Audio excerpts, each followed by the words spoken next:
महाराष्ट्राचा। नमस्कार, मी प्रतिभा। संध्या लाईव्ह मध्ये आपलं सर्वांचं स्वागत।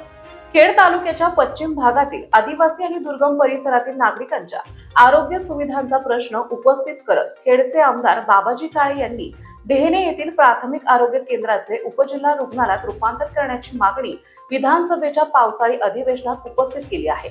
या मागणीवर उत्तर देताना महाराष्ट्र राज्याचे सार्वजनिक आरोग्य आणि कुटुंब कल्याण मंत्री प्रकाश आंबेडकर यांनी सकारात्मक भूमिका घेत डेहणे येथे आवश्यक जागा उपलब्ध होताच उपजिल्हा रुग्णालयासाठी आवश्यक निधी मंजूर करण्यात येईल असे आश्वासन विधानसभेत दिले आहे।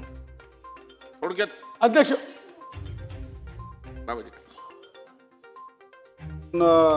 माननीय मंत्री महोदयांना माझी विनंती आहे, प्रश्न पण आहे की आमच्या खेड तालुक्यामध्ये जवळजवळ 25% पश्चिम भागामध्ये आदिवासी भाग आहे। त्या ठिकाणी यापूर्वी डेहणे प्राथमिक आरोग्य केंद्र आहे, परंतु लोकसंख्या मोठी असल्यामुळं उपजिल्हा रुग्णालय 50 बेडचं व्हावं म्हणून मागणी केली होती आणि त्यानुसार आपल्या विभागाच्या माध्यमातून संबंधित ग्रामपंचायतला पत्र लिहिलं गेलं की 5 एकर जागा उपलब्ध करावी।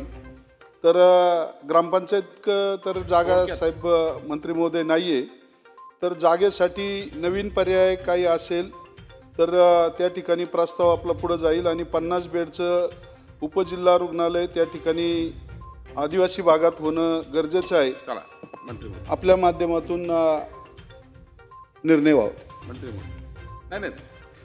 सन्मान्य अध्यक्ष महोदय, सन्मान्य सदस्य बाबाजी काळे साहेबांनी या ठिकाणी आदिवासी भागामध्ये जे काही उपजिल्हा रुग्णालय व्हायला पाहिजे त्यासाठीच्या जागेच्या उपलब्धतेला आपण काही निधी द्याल का, अशा पद्धतीची मागणी केली आहे। तर म्हणजे आपल्या सगळ्यांना माझी विनंती आणि विशेषतः आदिवासी भागातल्या लोकांना तरी माझी मागणी आहे की आपल्याकडे राज्य शासनाच्या फॉरेस्टच्या वेगळ्या पद्धतीच्या गायरांच्या जमिनी असतातच असतात, आपण तशा पद्धतीची जागा उपलब्ध केली तर प्राधान्यक्रमाने आम्हाला निधी देण्यामध्ये उपलब्ध होईल। आदिवासी भागामध्ये या सगळ्या इमारती हॉस्पिटलच्या सुविधा देण्यामध्ये आम्ही निश्चितपणाने सकारात्मक आहोत, परंतु जागा तिथं उपलब्ध व्हायला पाहिजेत अशा पद्धतीची माझी विनंती आपल्याला। अगदीच अपवादात्मक असेल तर निश्चितपणाने शासन विचार करेल, पण त्याच्याही पूर्वी आपण सगळ्यांनी जर ठरवलं तर निश्चितपणाने त्या जागा सुद्धा उपलब्ध होऊ शकतील आणि मग त्याला निधीची मान्यता देऊ आपण। संध्या लाईव्ह साठी प्रतिनिधी नाझिम इनामदार, राजगुरुनगर। ताज्या आणि महत्त्वपूर्ण बातम्या पाहण्यासाठी आजच आमच्या संध्या लाईव्ह न्यूज चॅनलला YouTube वर सबस्क्राईब करा आणि बेल आयकॉन प्रेस करा।